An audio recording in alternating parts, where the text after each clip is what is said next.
So, welcome back everyone. Welcome again sa aking YouTube channel. Guys, pupunta daw kami sa kabilang island dito sa Hong Kong kung tawagin ay TST. So, dadaan kami dito sa kumbaga Skywalk. Ito yung sa Skywalk, guys. So, dahil ng midnight autumn ngayon, so kumbaga tawagin dito sa Hong Kong is Mooncake Festival. Ito yung view ng ating Skywalk. So, ito yung kasama natin. Kasamahan ko si Kisses. Kami lang dalawa. Kasi yung ibang kabarkads ko, guys, hindi sila lumalabas. Kasi bukas lang daw sila lalabas. Pinapalabas sila sa amo bukas.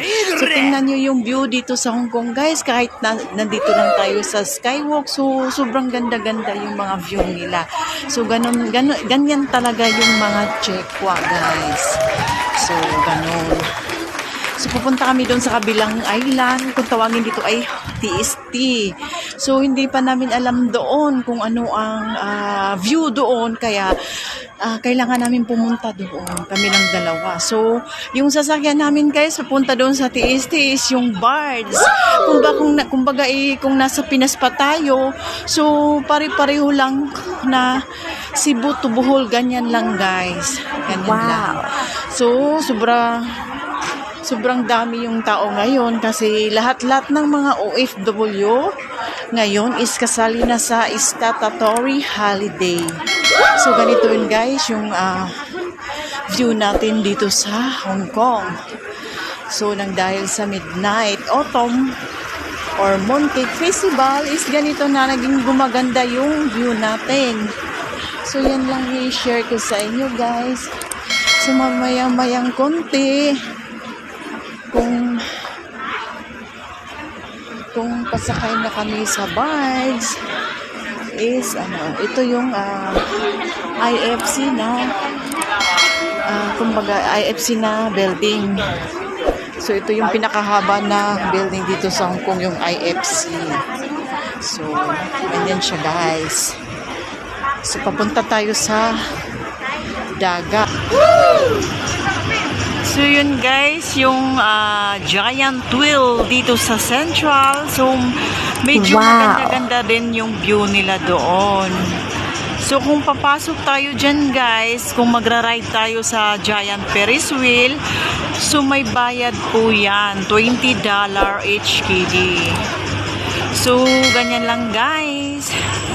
Maganda-ganda din yung view dun sa loob. So, andito na tayo ngayon sa port, sa Tsim Sha Tsui Upper Deck Entrance. So, punta na tayo doon para mag-beep at saka magbayad na rin para makasakay tayo ng barge. So, para makarating din tayo doon sa kabilang island, doon sa TST. So, papasok na tayo, guys. Yung pamasahe ngayon is para may alam din, $6.50 na. Dati is $3 yun. Ngayon is $6.50. Oh my so, God! Papasok tayo dyan, guys. Papasok tayo dyan. So, happy trip na lang, bunso. Mahilig maglagay ko. Hello, happy trip. Mahilig maglagay ng Punta kami ng Bacolod. Ayun, guys. Hindi ako nalula. Ayun. Asan man ta? Doon ka ba daw? Dito tayo. Ayun, guys. Ang dagat. Wow. Ay! Tanggalin ko yung sunglass ko. Baka malaglag pa sa dagat. Buksan mo kasi camera. Pakita ko sa'yo. So doon kami pupunta doon sa kabila. Kasi nagpunta kami sa dagat. Sakay kami ng ferry. Yung may mahaba din na building, doon kami pupunta, guys. So ngayon nandito na tayo sa dagat. Yun ang ating doon tayo galing. Yun ang maliit, yung pinaka yung hindi mahaba, yung anak kunwari ng IFC. Tapos yung pinakahaba, yung IFC, yan talaga yung pinakahaba na building dito. So ngayon, guys, is Wala na. Tatawid na tayo kasi nag-close na siya ng pinto. So, ayun, parang nag-a-island hopping kami, guys. Ganon siya. So, samahan nyo ako panoorin tong video para ma-enjoy din kayo kahit na nanonood lang. Para kayong naging kasama ko, nandito sa katabi ko, kung panoorin nyo itong video. So, ngayon guys, is nag-umpisa na yung ating barge na kumikilos. So, umaandar na tayo para makatawid tayo doon sa kabilang island dito sa Hong Kong. So, ganyan guys. Napakagandang view dito sa Hong Kong, guys. So, umiikot na tayo doon. Yan, walang gaanong pasahero ngayon kasi may iba't iba silang pinuntahan. So, kami guys, wala kaming ibang naisip kundi pumunta doon sa kabilang island. Yan ang puntahin natin, guys. Yan. Yung may mga building dyan. Pwede naman mag-ride tayo ng MTR. So kaso nagustuhan, mas pinili namin yung magbabards para makalanghap naman tayo ng fresh na hangin minsan. Kasi everyday guys, nasa loob lang kami ng bahay ng amo namin. So need din natin na lumalanghap ng fresh na hangin kahit nandito lang. So, ganyan guys. So, dito na tayo guys. Papalabas na kami sa barge. So, ayusin lang muna para makalabas kami. Malaman lang namin yan kung pwede na kami makalabas kasi yung pinto na yan is magbubukas na yan. So, yung tao na yan nasa malapit yan is siya ang mamanage dyan sa mga pintuan. Kung paano ma-down yan or ano. Tayo na tayo para tayo ang mauna. So, ganyan siya. So, nakarating na kami sa aming paroroonan. So, yon guys. Nagda-down na siya. Nag-down na siya.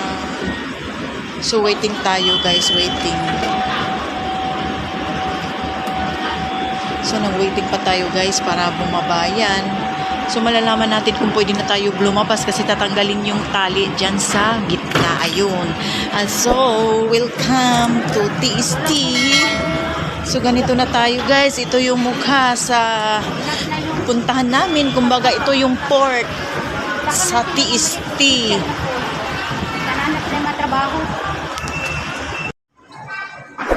So guys, ito yung known na pinakamalaking orasan dito sa Hong Kong. Iyan siya. So, iyan yung pinakamahaba na building doon sa kabilang yung doon kami galing, yung pinakahaba ng building, yung IFC. So yung pinuntahan naman dati nung nakaraang linggo guys is yung The Peak. Yun ang doon yung makikita yung sa taas ng Ferris wheel, yung giant Ferris wheel doon. Makikita mo yung parang building na naka letter T ata yun, yung sa tup-tup ng building doon yun pinapuntahan namin. So, ganyan lang yung view sa Hong Kong, guys. So, ganyan lang. So, andito na tayo ngayon sa TST. Ayun siya. Yan, guys, ang papasukin namin yung 1881 Heritage. Kasi sabi nila is maganda daw yung view ngayon kasi Mooncake Festival.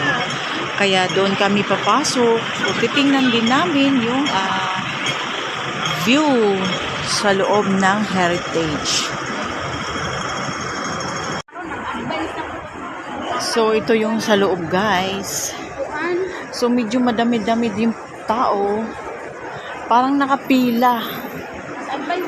Ewan ko kung anong pinipilahan nila doon, guys. Kaya puntahan natin para malaman natin kung ano talaga yung pinipilahan nila. So, ayan guys. So, Canton, nandito na tayo sa TST, Canton Road. So, ayun, ang dami-dami nagpipila. Akala nyo is yung Pilipina lang or nasa Pilipinas lang yung magpipila. Andito rin din sa Hong Kong. Magpipila din sila pag may mga free or ano ang pinipilahan. So, ganito guys. Ayun mga guys, super ganda yung TST natin. Ayun, ang hotel. Ang linis, nakapalinis. Linis talaga. Ayun siya, ano siya. So, paakyat kami doon sa itaas, guys. Para makita nyo yung kabuuan ng dito sa TST. So, ganito siya, guys. Ayun. Ito palang buhay vlogger. Kahit mainit, lapag. Para lang makakuha ng maganda-gandang view dito sa Hong Kong. Uy. Unsa na day? Kana day ba? Musuta diha kuno. Bawal diha. Bawal sa to diha. Hindi ko alam. Gi-open man na. So, ganyan guys siya. So, ayun, ang ganda-ganda ng view sa atin. Pinuntahan. Ay, panoorin nyo talaga to, yung video ko hanggang dulo kasi mas lalong gumaganda yung pupuntahan namin. Para kayong Nag-propose si kasama ko na masyal dito sa TST pag panoorin nyo tong video ko. So, ayun guys. So, ayun. So, ayun guys. Linis-linis talaga yung mga linis-linis talaga yung mga halaman dito. Parang may nag-maintenance. Kaya nga maghanap tayo ng para pwede upuan. So, ayun siya. Ganito talaga yung Hong Kong. So, yun. 'Di ba? Green na green. Makulay ang buhay natin, kulay green. Pero malamig lang siya. Oo. Ayun siya, guys. So, kung pwede lang sana, pumasok doon sa loob para makiupo lang. Uupo kami, kaso hindi pwede. Kasi may nakabantay, guys. Yung mga taong nagkukulay black, sila ang nakabantay dito. Parang maintenance. So, ganito, inaalagaan talaga nila yung halaman. So, diba, maganda titingnan yung ating paligid pag may nag-aalaga. So, ayun. Hotel ni dito, day, no? So, ito pala, guys, sabi ng friend ko is hotel daw to. Restaurant. Hotel, restaurant daw. So, ganyan. Tahimik. Dito yun lagi mostly kinakasal ang ibang mga Chinese. Oo, dito daw mostly kinakasal yung yung mga Chinese kung dito magpapakasal sa Hong Kong. So, ganito siya, guys. So, simple lang siya. Simple lang yung view. Pero, kung titingnan nyo talaga sa personal is nagagandahan kayo talaga. Ayun. So, parang hindi lang maganda titingnan nyo sa cellphone ko kasi yung cellphone ko is medyo pangit-pangit yung camera. So, ganyan lang yung makikita nyo. Pero pag talaga sa personal, guys, napapawaw kayo talaga. Kasi kahit ganito lang is simple lang siya. Inalagaan. Green na green talaga. Ay, sobrang ganda na, di ba? Ayun. Ayun siya, guys. Ayun.